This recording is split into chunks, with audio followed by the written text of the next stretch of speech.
What drives men to charge directly into machine gun fire when they have no bullets left to return? What compels soldiers to fix bayonets and run towards certain death rather than surrender? The answer lies in a windswept ridge in Italy, where a group of New Zealand infantrymen made a decision that would echo through military history and define the very essence of courage under fire. This is not a story about technological superiority or overwhelming numbers. This is a story about desperation, determination, and the raw primal instinct to survive when all modern tools of warfare have been stripped away. This is a story about men who, when faced with annihilation, chose to fight with the oldest weapon known to infantry, cold steel and the human spirit. The incident we're about to explore represents one of the most audacious and successful bayonet charges of World War II, a war where such tactics were considered suicidal anachronisms. Yet these New Zealanders proved that even in an age of mechanized warfare, there remained moments when the ancient virtues of shock, aggression, and sheer willpower could triumph over modern firepower.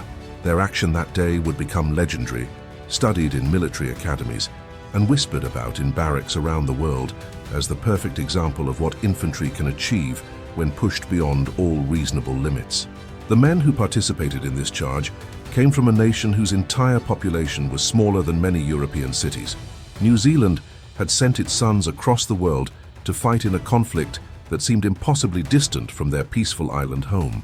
Yet these men would prove that size and distance meant nothing when measured against courage and determination. They would demonstrate that the human spirit, when pushed to its breaking point, can accomplish things that defy all logical calculation and tactical doctrine. What makes this story even more remarkable is the context in which it occurred. By 1943, military theorists believed they understood warfare.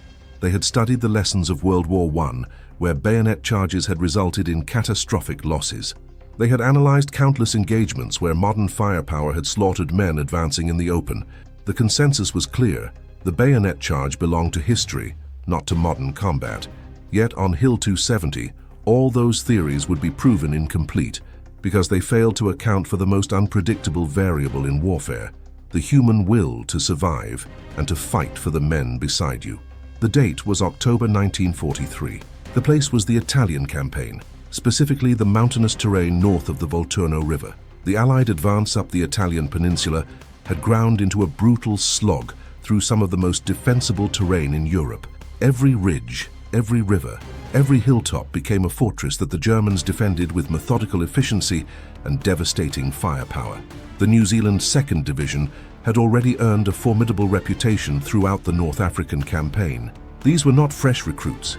They were hardened veterans who had fought across the deserts of Libya and Egypt, who had faced Rommel's Afrika Korps and survived. They were men from a small island nation at the bottom of the world, volunteers who had traveled halfway across the globe to fight in a war that many believed would never reach their distant homeland. But Italy was different from the desert. In North Africa, visibility stretched for miles and maneuver was possible. In Italy, the fighting was claustrophobic, brutal, and personal. The mountains channeled attacks into predictable avenues, and the Germans had spent months fortifying every defensive position. Machine gun nests overlooked every approach. Artillery was pre-registered on every likely assembly area. Mortar teams could drop shells with devastating accuracy on any exposed position. The Italian terrain itself became an enemy. The mountains rose steep and unforgiving, their slopes covered with loose rock that shifted underfoot and made silent movement impossible. The weather in October was unpredictable. Cold rain could turn mountain paths into rivers of mud within minutes, while fog could descend without warning, reducing visibility to just a few yards. The Germans used this terrain masterfully, positioning their defensive positions to maximize their advantages while minimizing Allied strengths in armor and air support. The New Zealand troops found themselves assigned to capture a series of ridges that formed part of the German defensive line. These weren't named on most maps. They were simply designated by numbers, anonymous pieces of high ground that would be purchased with blood and then perhaps lost again the next day.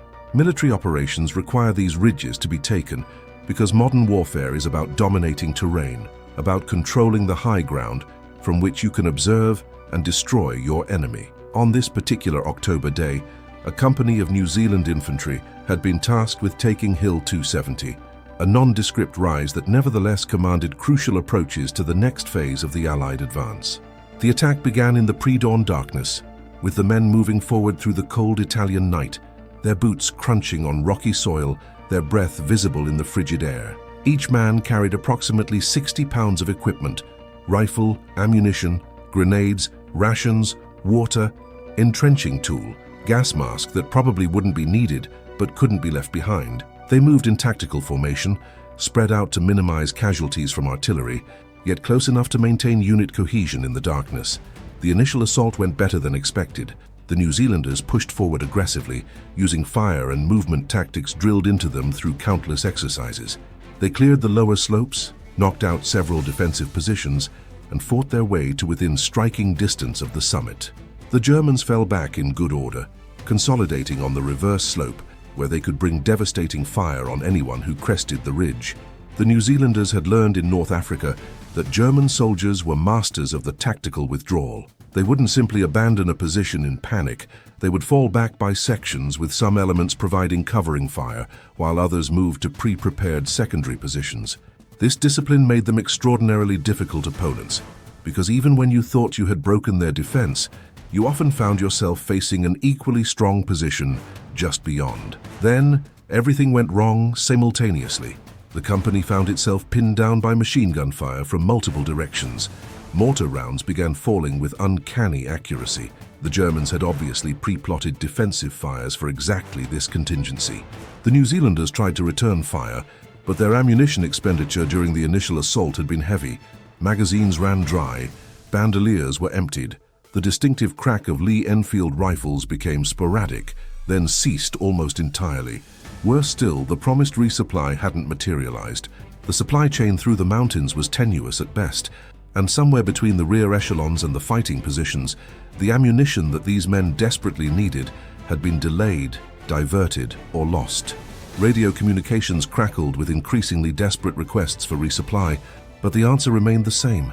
It would take hours to get ammunition forward, hours that these men didn't have. The radio operator, a young private from Canterbury, kept trying different frequencies, hoping to reach anyone who could help. His voice grew more strained with each transmission as he reported their dire situation.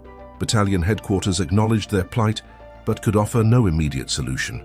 The terrain that made this ridge so valuable also made it nearly impossible to resupply quickly. Porters would have to carry ammunition up the mountain on foot, through terrain that was likely under German observation and artillery fire. The Germans recognized the slackening of fire. They were experienced soldiers who understood that when enemy fire diminishes, it usually means one of two things. Either the enemy is preparing to withdraw, or they're out of ammunition. Either way, it represented an opportunity. German commanders began organizing a counterattack, bringing forward reinforcements to crush this isolated New Zealand company before they could be reinforced or resupplied.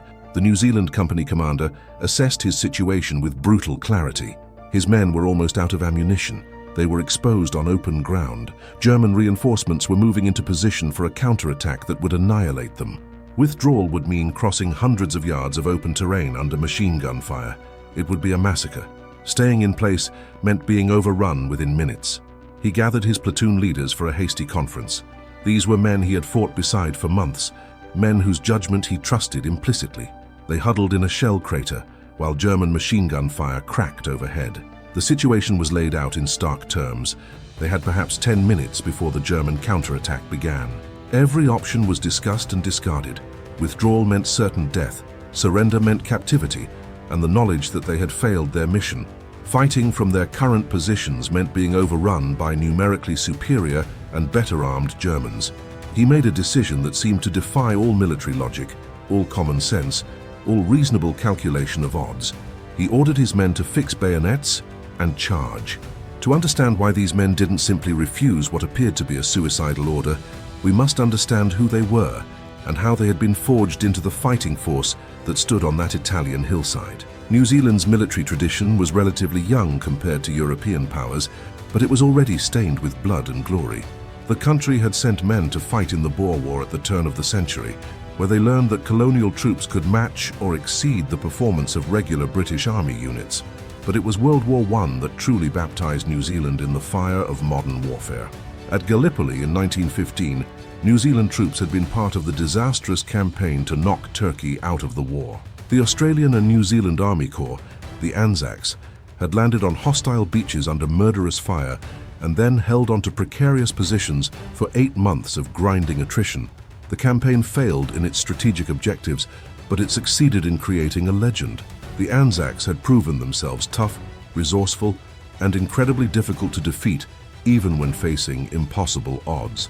The Gallipoli campaign had been a masterclass in how not to conduct amphibious warfare. The landings were poorly planned, intelligence about Turkish defenses was inadequate, and Allied commanders consistently underestimated their opponents.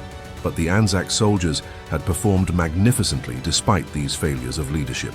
They had held onto cliff faces under constant fire.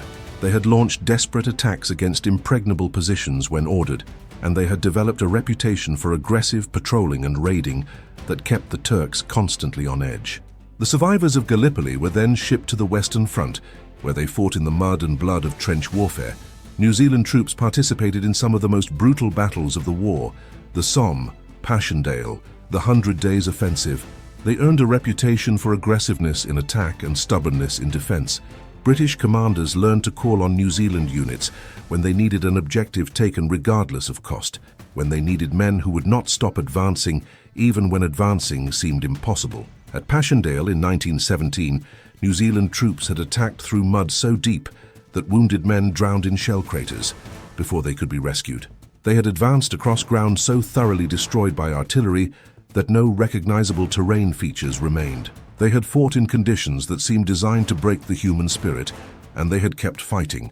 The battle had been a butcher's yard, where tens of thousands died for negligible territorial gains, but the New Zealanders had accomplished every objective assigned to them. This reputation came at a terrible price. New Zealand suffered the highest per capita casualties of any nation in World War I. From a population of just over 1 million, the country sent over 100,000 men to war. 18,000 never came home. 41,000 were wounded, many of them maimed for life. The survivors returned to a small nation that had been hollowed out, where nearly every family had lost someone, where the war had touched every community.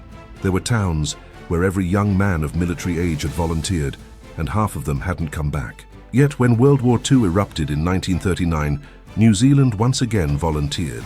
The men who joined the 2nd New Zealand Division were the sons and younger brothers of the Gallipoli and Western Front veterans.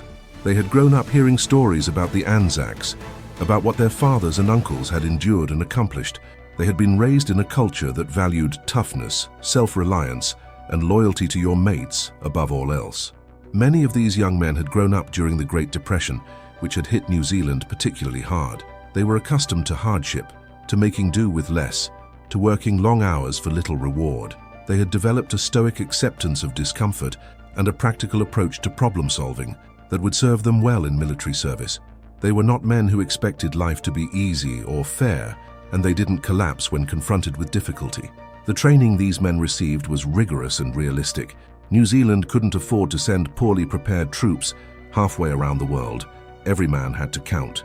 The emphasis was on marksmanship, physical fitness, and small unit tactics. Officers were expected to lead from the front, and there was less of the class distinction between officers and enlisted men that characterized some European armies. The New Zealand Army operated on the principle that every soldier was a valuable individual who needed to understand not just what he was ordered to do, but why. When the 2nd New Zealand Division deployed to the Middle East in 1940, they quickly distinguished themselves. At the Battle of Greece in 1941, they fought a skilled rearguard action against overwhelming German forces, buying time for British evacuation. At Crete, they were part of the desperate defense against German paratroopers, fighting with such ferocity that German casualties were higher than in any previous airborne operation. The Battle of Crete had been particularly brutal. German paratroopers had dropped directly onto defended positions, and the fighting had often been hand-to-hand. New Zealand soldiers had bayoneted German paratroopers as they hung helpless in their harnesses, had fought desperate close-quarters battles in olive groves and village streets. The Germans had eventually prevailed through sheer weight of numbers and air superiority, but they had learned to respect New Zealand infantry as among the most dangerous opponents they would face in the war. But it was in North Africa where the New Zealanders truly made their mark. At Operation Crusader in late 1941, they fought alongside British armour to relieve the besieged garrison at Tobruk. At El Alamein in 1942, They were instrumental in the breakthrough that turned the tide of the Desert War. General Bernard Montgomery, who commanded Allied forces in North Africa, called the New Zealand Division the finest fighting troops in my army. These accolades weren't won through superior equipment or overwhelming numbers. The New Zealanders fought with the same weapons as other Commonwealth units: Lee Enfield rifles, Bren light machine guns, occasional Thompson submachine guns. What set them apart was their aggressive tactical doctrine and their extraordinary cohesion as fighting units. The New Zealand Infantry Section operated on principles of mutual support and individual initiative. Every man knew not just his own job, but the job of the men around him. If the section leader went down, the next man stepped up without missing a beat. If ammunition ran low, it was redistributed to ensure that at least some weapons remained in action. They fought not as isolated individuals, but as a tightly integrated team, where each man understood that his survival depended on the man beside him. This cohesion was reinforced by the fact that New Zealand units drew their recruits from specific geographic areas. Men in the same platoon often came from the same towns, had attended the same schools, had known each other since childhood. They weren't just fellow soldiers, they were neighbors, cousins, childhood friends. This created bonds that went far deeper than military discipline. A man might risk his life for his country, but he would definitely risk his life for the friend he grew up with, whose family he knew, whose sisters he had gone to school with. The New Zealand military also benefited from the nation's Maori population, who had a warrior tradition stretching back centuries. Maori soldiers brought with them cultural values that emphasized collective honor, courage in battle, and loyalty to the group. The haka performed before battle served not just as intimidation of the enemy, but as psychological preparation for combat, a way of building group cohesion and individual courage. While Maori troops often served in separate battalions, Maori soldiers also served throughout the division, and their influence on unit culture was significant. By October 1943, when the New Zealand Division landed in Italy, they were veterans in the truest sense. They had seen men die in every conceivable way. They had experienced the chaos of combat, the terror of being under artillery fire, the desperate intimacy of close quarters fighting. They had learned the hard lessons that only combat can teach, that plans never survive contact with the enemy, that courage is not the absence of fear, but the ability to function despite it, that victory usually goes not to the side with the best equipment, but to the side that refuses to quit. The specific company that found itself pinned down on Hill 270 represented a cross-section of New Zealand society. There were farmers from the South Island who had grown up in rugged mountains and understood instinctively how to move across difficult terrain. There were shepherds accustomed to long days of physical labor and uncomfortable conditions. There were city boys from Auckland and Wellington who had traded office jobs and factory work for rifles and combat boots. There were Maori soldiers fighting alongside Pakeha, united by shared danger and mutual respect. Their company commander was a pre-war militia officer who had proven himself in North Africa. He was not a professional soldier by training. Before the war, he had been a school teacher. But combat has a way of identifying natural leaders, and this man had demonstrated the rare combination of tactical skill, personal courage, and the ability to inspire men to follow him into hell if necessary. His soldiers trusted him because he had never asked them to do anything he wouldn't do himself, and because his decisions, no matter how difficult, had always been aimed at accomplishing the mission while preserving as many lives as possible. Now, on this Italian hillside, he was asking them to do something that seemed to violate that last principle. He was asking them to charge into machine gun fire with empty rifles and only their bayonets. He was asking them to do something that every military manual said was suicidal, that every tactical instructor would have marked as catastrophic failure of judgment. But these men had learned in North Africa that sometimes the textbook solutions don't work. Sometimes you have to trust your commander's judgment, even when that judgment seems insane. And sometimes the only way forward is through the fire. The company commander understood something crucial about his men that went beyond tactical considerations. He knew that these soldiers had internalized a code of conduct that made surrender psychologically more difficult than charging into certain death. They were products of a culture that valued endurance, that celebrated the underdog who refuses to quit, that held up the ANZAC tradition as the highest expression of national character. To surrender without exhausting every possible option would have been a betrayal not just of their mission, but of their identity as New Zealanders and as soldiers. The bayonet charge represents one of the most primal forms of warfare, a tactic that predates gunpowder and mechanized warfare by thousands of years. At its core, it relies on a simple psychological principle that most human beings have a deep instinctive aversion to being charged by other humans wielding sharp objects and clearly willing to use them at close quarters. Modern warfare had seemingly made the bayonet charge obsolete. Machine guns could fire hundreds of rounds per minute. Artillery could devastate entire formations.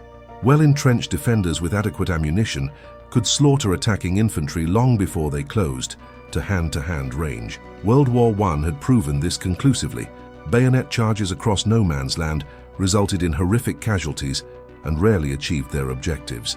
Military theorists had concluded that the age of shock tactics was over, that firepower had permanently superseded close combat. The disastrous British attacks on the Somme in 1916 had seemed to confirm this analysis. Waves of infantry had advanced across open ground toward German trenches defended by machine guns. The result had been catastrophic.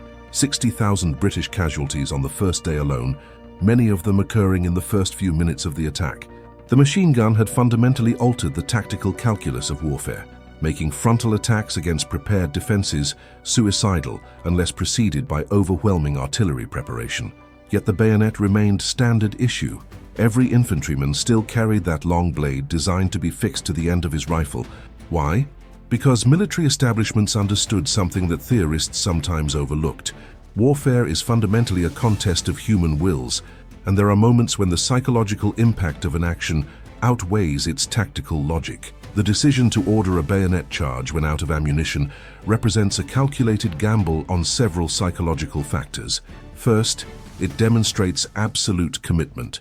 Men who fix bayonets and charge are men who have decided they would rather die attacking than die passively. This level of commitment is visible to the enemy and can be profoundly unnerving. Human beings are remarkably good at reading intention and commitment in others. This ability evolved over millions of years as a survival mechanism.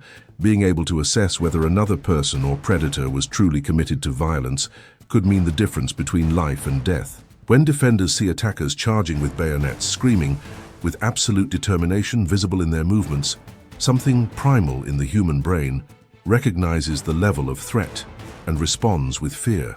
Second, a bayonet charge shifts the psychological burden. Defenders who are shooting at distant targets can maintain a certain emotional distance from the killing. But when men are running directly at you, screaming, with evident intent to stab you to death at close quarters, the psychological calculus changes dramatically. The threat becomes immediate and personal in a way that distant rifle fire never achieves. The human brain processes threats differently based on their proximity and nature. A distant threat can be managed rationally. You aim, you fire, you assess the results, you repeat. But an immediate threat to your physical person triggers more primitive responses. The amygdala, the part of the brain responsible for fear responses, becomes hyperactive. Fine motor control deteriorates. Decision-making becomes more difficult. This is why hand-to-hand combat training emphasizes continuing to function despite fear, because at close quarters, the side that can maintain some semblance of tactical thinking usually wins. Third, a charge disrupts defensive coordination. Machine gun crews and riflemen are trained to engage targets at range, to maintain firing discipline, to concentrate fire on the most dangerous threats. When men suddenly surge forward at close quarters, defenders have only seconds to react before the attackers are in among their positions. This compressed decision-making time frame favors the attackers. Defenders must make split-second choices about when to stop firing and fix their own bayonets, when to fall back, whether to stand and fight or retreat. The New Zealand Company commander understood these principles not from textbooks, but from accumulated combat experience. He had seen what happens when soldiers smell weakness in their opponents.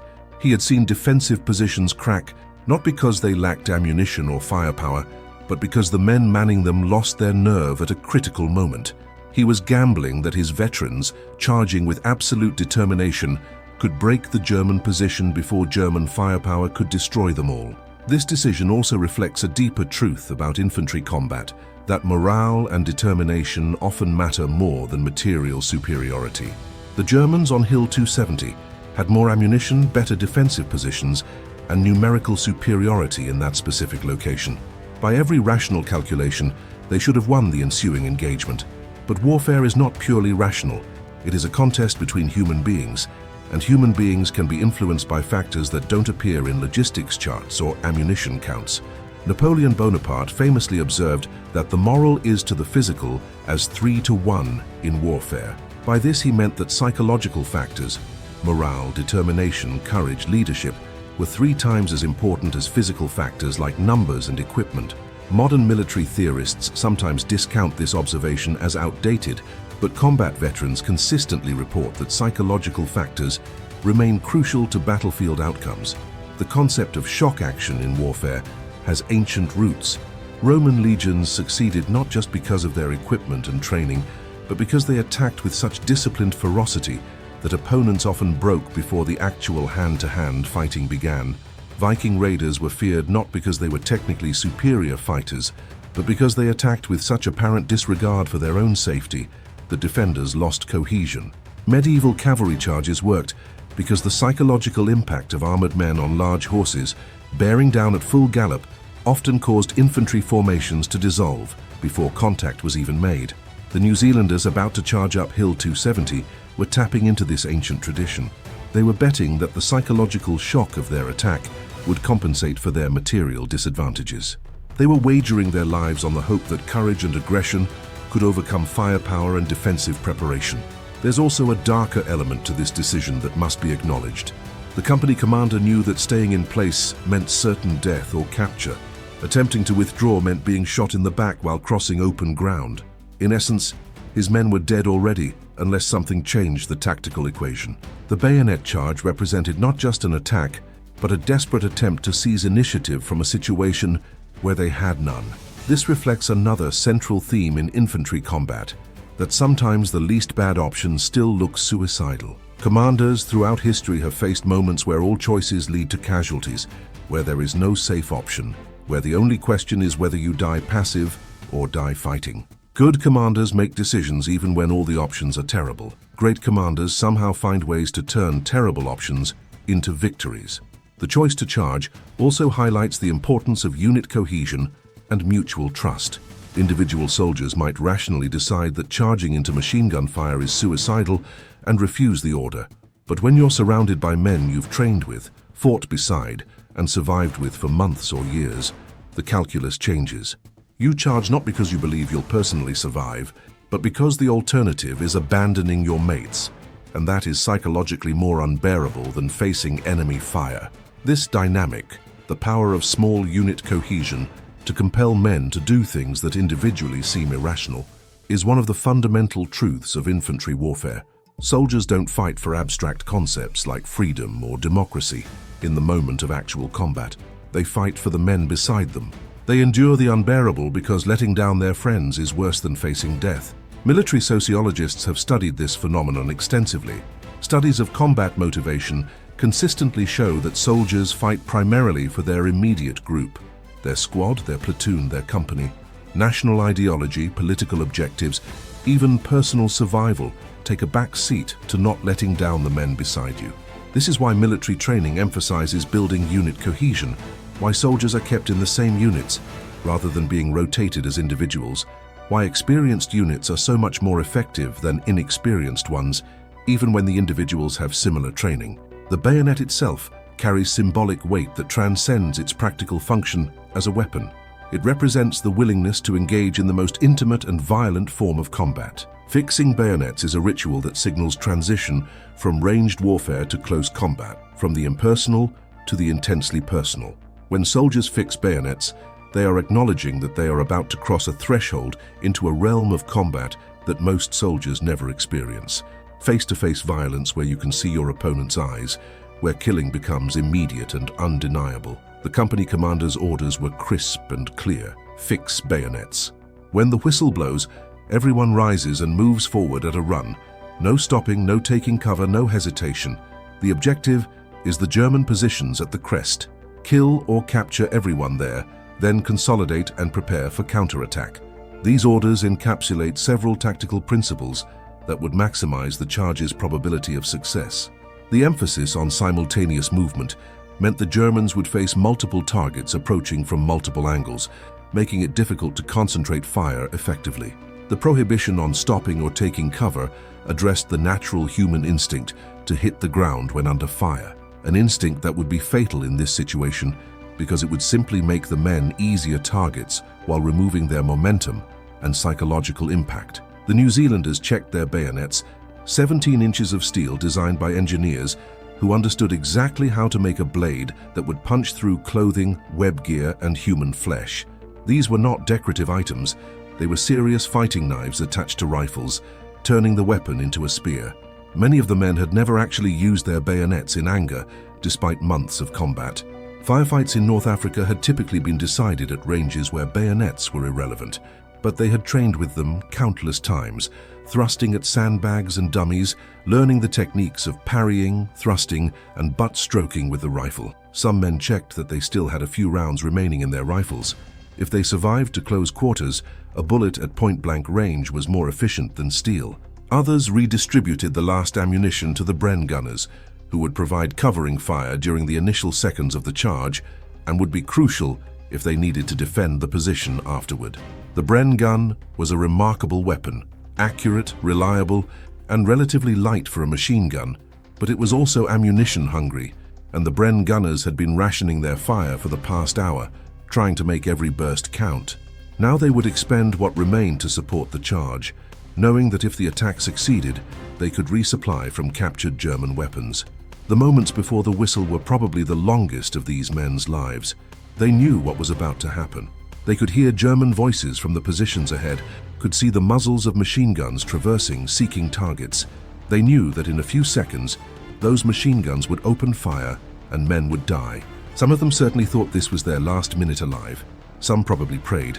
Others might have thought about families back in New Zealand, about wives or girlfriends or parents who would receive telegrams informing them of their deaths.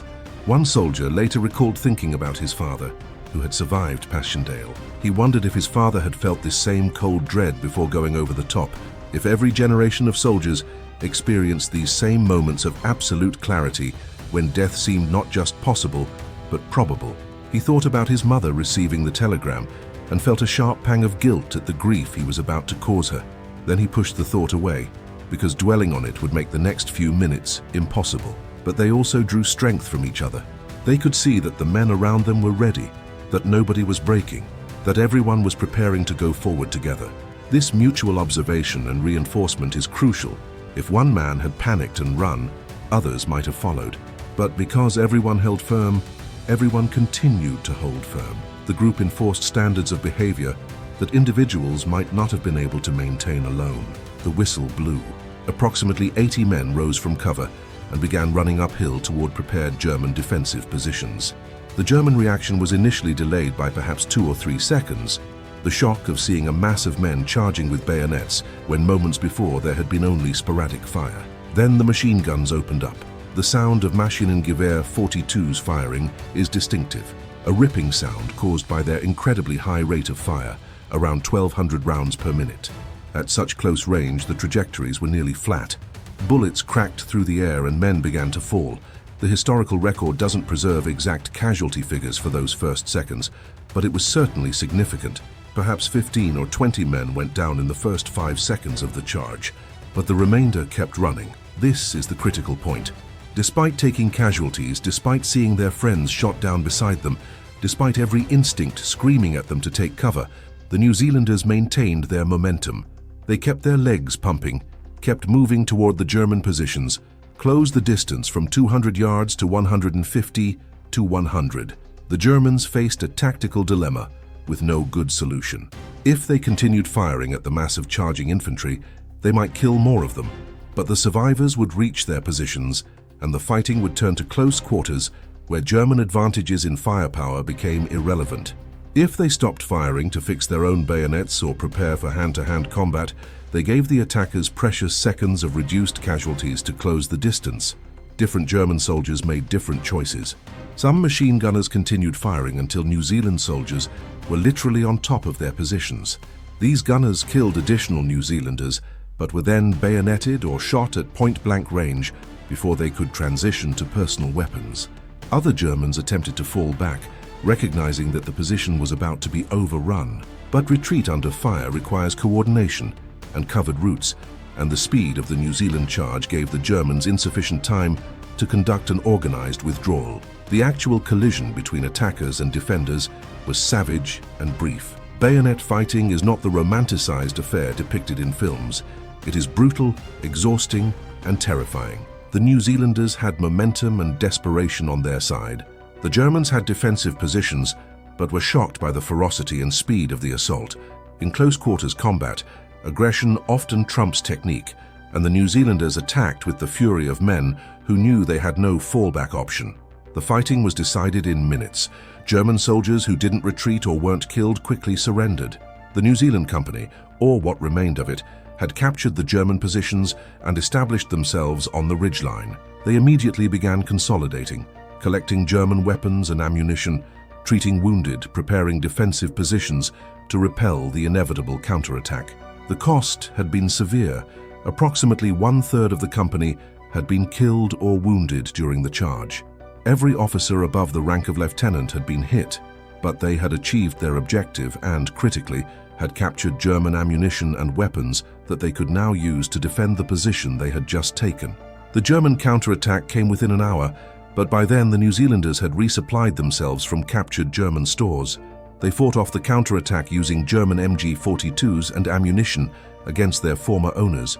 When New Zealand reinforcements and supplies finally arrived several hours later, they found the company still holding the position, exhausted, bloodied, but undefeated. The tactical success of this bayonet charge can be attributed to several factors. First, complete surprise. The Germans did not expect an ammunition-depleted enemy to charge rather than retreat or surrender. Second, speed and aggression. The New Zealanders moved fast enough that German fire, while devastating, couldn't stop sufficient attackers from reaching the German lines. Third, desperation. The New Zealanders fought with the intensity of men who knew they were already dead unless they won. Fourth, unit cohesion.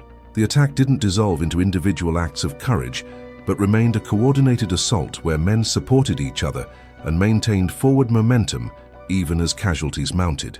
The success of this bayonet charge raises uncomfortable questions about military doctrine, tactical decision-making, and the ethics of command. From a purely logical standpoint, ordering men to charge into machine gun fire with empty rifles should be classified as catastrophic failure of leadership. The expected outcome was the destruction of the company with minimal tactical gain.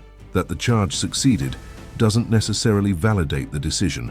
It might simply mean that the company got extraordinarily lucky. Military historians have debated this action for decades. Some argue that the company commander made the only decision possible given the circumstances, and that his understanding of psychology and his assessment of his men's capabilities turned a desperate situation into a tactical victory. Others contend that the success was essentially random, that if the charge had been conducted against a different German unit, or if German reactions had been slightly different, the entire company would have been annihilated for no gain. This debate touches on fundamental questions about military command. How much risk is a commander justified in accepting when faced with a no-win scenario? Is it better to make a high-risk decision that might save the unit, or to accept defeat and preserve some lives through surrender? Does the commander's responsibility to accomplish the mission supersede his responsibility to minimize casualties?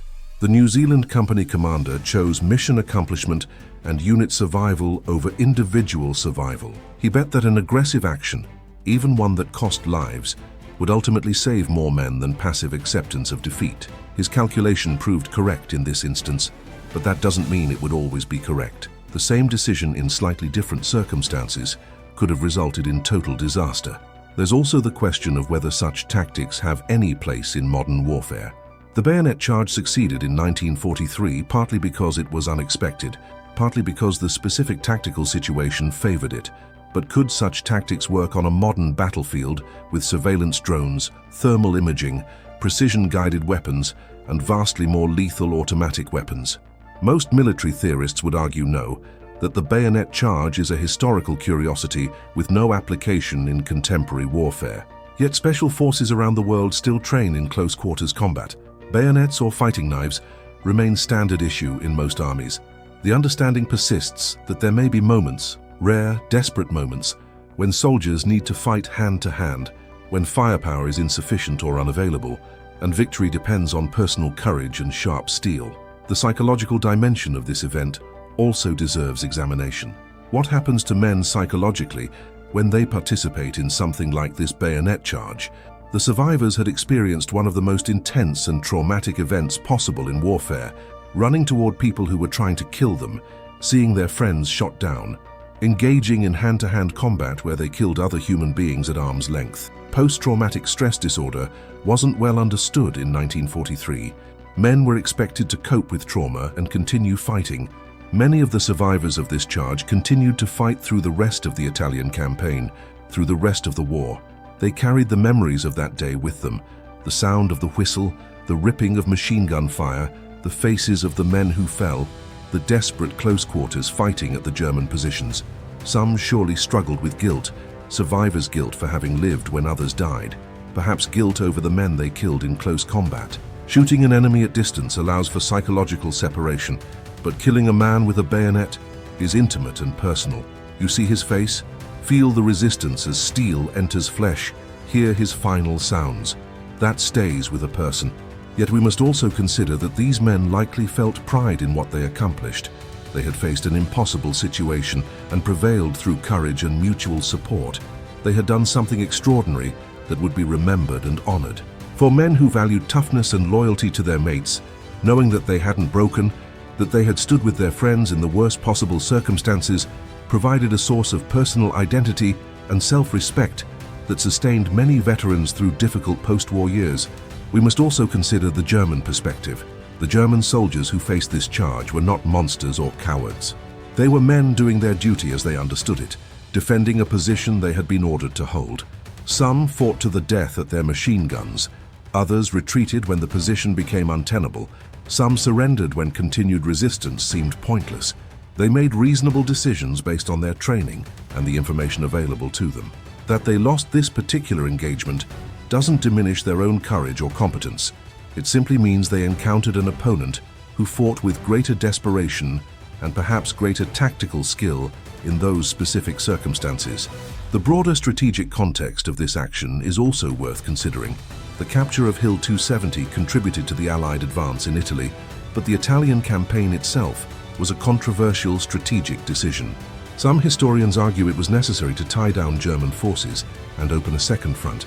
Others contend it was a wasteful diversion that consumed resources better used elsewhere. The men who charged on Hill 270 weren't making strategic decisions. They were following orders and trying to survive. But their sacrifice was in service of strategic objectives decided by others, objectives that remain debated today. This raises uncomfortable questions about the relationship between individual courage and national strategy. Men can fight with extraordinary bravery in service of strategies that are flawed or even counterproductive. The courage of the individual soldier doesn't validate the wisdom of the commanders who deployed him or the politicians who started the war. We can honor the personal sacrifice while still questioning the decisions that made that sacrifice necessary. Comparing this action to other famous last stands and desperate charges in military history provides useful context. The charge of the Light Brigade in the Crimean War was similarly desperate and similarly costly, but it achieved no tactical objective and is remembered primarily as magnificent folly. The Japanese Banzai charges in the Pacific during World War II demonstrated similar courage and determination, but generally failed catastrophically against American firepower.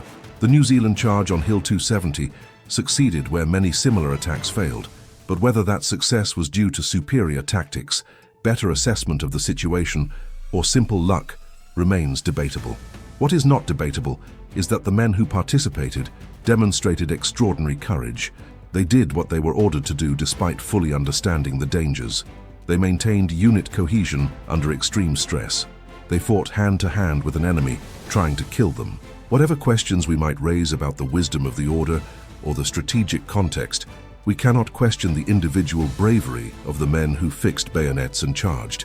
The aftermath of the charge also reveals something important about the nature of combat trauma and military culture.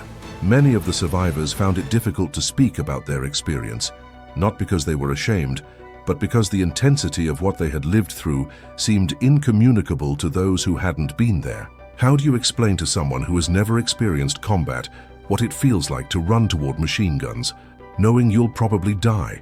How do you describe the moment when your bayonet enters another human being's body? These experiences exist beyond the reach of normal language, in a realm that only fellow combat veterans can truly understand. The story of the New Zealand bayonet charge on Hill 270 resonates across the decades, not because it was strategically decisive, not because it changed the outcome of the war, but because it demonstrates something essential about human nature under extreme stress.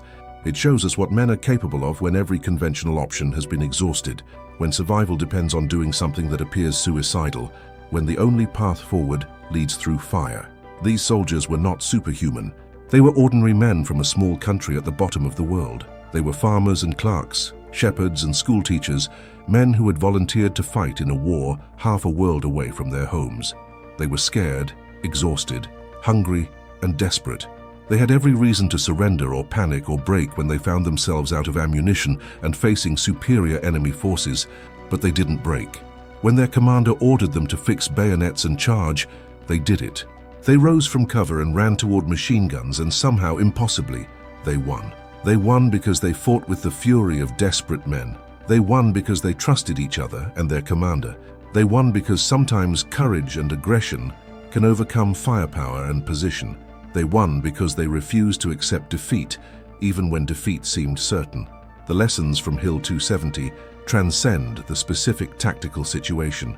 They speak to questions that remain relevant in any era. How do people respond when faced with impossible choices? What drives individuals to risk everything for their comrades? At what point does courage become foolhardiness? And how do we distinguish between the two? What responsibilities do leaders have when ordering men into extreme danger? How should societies remember and honor military sacrifice while acknowledging the waste and tragedy of war? These questions don't have simple answers. The company commander made a decision that saved his unit, but cost lives. His judgment proved correct in this specific instance, but we must acknowledge that similar decisions in other circumstances led to disasters. We can honor the men who charged without glorifying war itself. We can acknowledge their courage while recognizing that courage is sometimes demanded by situations that should never have arisen. The New Zealanders who survived Hill 270 carried the memory of that day for the rest of their lives. Some spoke about it readily, proud of what they had accomplished. Others never discussed it, traumatized by what they had witnessed and done. All of them were changed by the experience of running toward death and somehow surviving. They had passed through a crucible that tested the absolute limits of human endurance and will. In the decades since World War II, the nature of warfare has evolved dramatically. Precision-guided munitions, drone strikes, cyber warfare, and other technologies have transformed how nations fight. The desperate close-quarters combat of Hill 270 seems like something from a different age, as remote from modern warfare as Roman phalanxes or medieval cavalry charges. The bayonet has become largely symbolic in most modern militaries, a ceremonial item more than a practical weapon. Yet the fundamental human elements remain unchanged.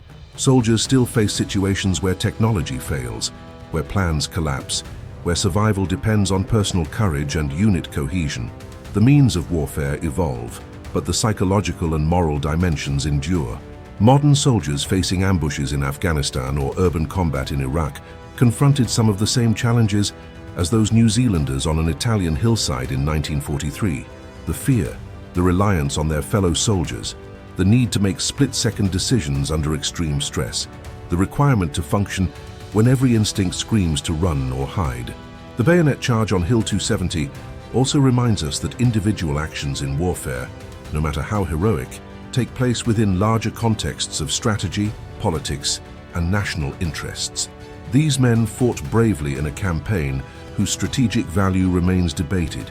They risked and sometimes gave their lives in service of objectives determined by others, objectives that may or may not have been necessary or wise.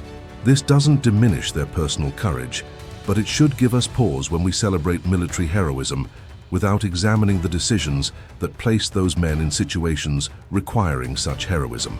For New Zealand, this action and countless others like it throughout World War II reinforced a national identity built partly on military achievement. The small nation at the bottom of the world had proven repeatedly that its soldiers were among the finest in the world. This was a source of immense national pride, but it came at a terrible cost in lives lost and men damaged by their experiences. New Zealand communities paid a disproportionate price for the nation's military reputation. The story also highlights the importance of leadership in military operations.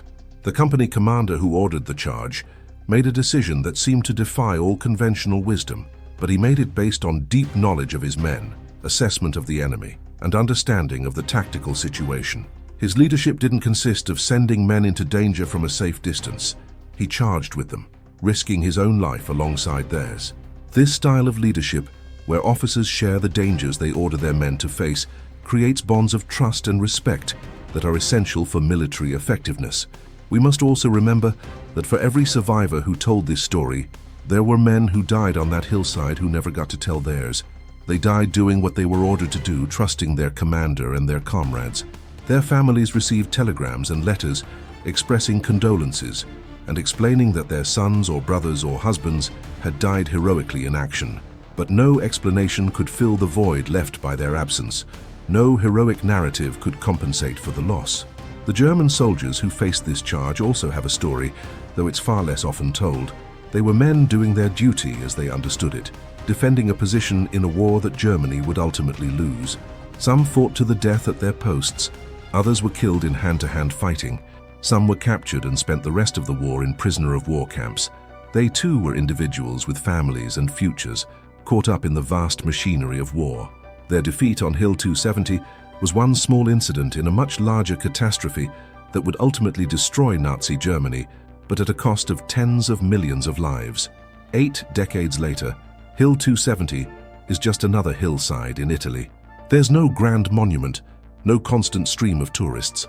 Most people who pass it have no idea that men once fought and died there, that a desperate bayonet charge was made there, that one of the most audacious infantry actions of World War II took place on that ground. The physical landscape bears no scars from that October day in 1943. Nature has long since erased the foxholes and shell craters and bloodstains. But the memory persists in military histories, in regimental records, in the stories passed down through families of the men who were there. It persists because it represents something that we as humans find meaningful: the triumph of courage over fear, the power of unit cohesion, the extraordinary things that ordinary people can accomplish when pushed to their absolute limits. The New Zealanders who fixed bayonets and charged into machine gun fire did something that seems impossible when examined rationally. They did it not because they were unaware of the danger, not because they were superhuman, but because they were trapped with no good options and chose to fight rather than die passively. They did it because they trusted their commander and their comrades. They did it because their culture had taught them that courage and loyalty to your mates were the highest virtues. They did it because when faced with the ultimate test, they refused to fail each other. Their story endures because it speaks to fundamental questions about human nature and warfare. It demonstrates that even in the age of technology and mechanized combat, there remain moments when victory depends on raw courage and steel. It shows that well-trained, cohesive units with competent leadership can achieve things that seem impossible. It reminds us that warfare, for all its technological evolution, remains fundamentally a contest of human wills. We honor these men not by glorifying war or pretending that their sacrifice was anything other than tragic, but by remembering what they endured and what they accomplished. We remember that on a hillside in Italy in October 1943, a group of soldiers from the other side of the world were asked to do something that appeared suicidal, and they did it. They charged with bayonets against machine guns and won. They paid a terrible price for that victory, but they won. That is their legacy, not the strategic significance of Hill 270, not the tactical debates about whether the charge was brilliant or foolhardy, but the simple fact that when ordered to charge, they charged. When tested to their limits, they did not break. When given a choice between impossible and more impossible, they chose action over passivity. They demonstrated something essential about human courage that no amount of technological progress can render obsolete. The whistle that signaled the beginning of that charge echoes still through military history, a reminder that there are moments when the only way forward is through the fire, when survival depends on doing what seems impossible, when courage and determination can overcome technology and superior position. The New Zealand soldiers who made that charge earned their place in history not through perfect tactics or overwhelming force, but through sheer unwillingness to accept defeat. They wrote a chapter in the long story of human warfare that demonstrates what soldiers can accomplish when they refuse to quit, when they trust each other completely, when they choose to charge rather than surrender. That is the story of Hill 270, not a tale of glorious victory without cost, but a demonstration of what human beings can endure and accomplish when pushed beyond all reasonable limits. It is a story worth remembering, worth studying, worth honoring, even as we acknowledge the terrible price paid by the men who lived it and the families who lost them. They were ordinary men who did something extraordinary because the moment demanded it and they refused to fail. That is worth remembering. That is worth honoring. That is their legacy. In the final analysis, the bayonet charge on Hill 270 stands as a testament to the enduring power of the human spirit. It reminds us that courage is not the absence of fear, but the decision to act despite fear. It demonstrates that leadership matters, that unit cohesion matters, that trust between soldiers and their commanders can make the difference between victory and defeat. And it proves that sometimes when all rational options have been exhausted, the irrational choice to charge forward with nothing but cold steel and determination can succeed against all odds. That lesson remains relevant today, not because we should glorify such desperate actions, but because we should understand what human beings are capable of when pushed to the very edge of survival.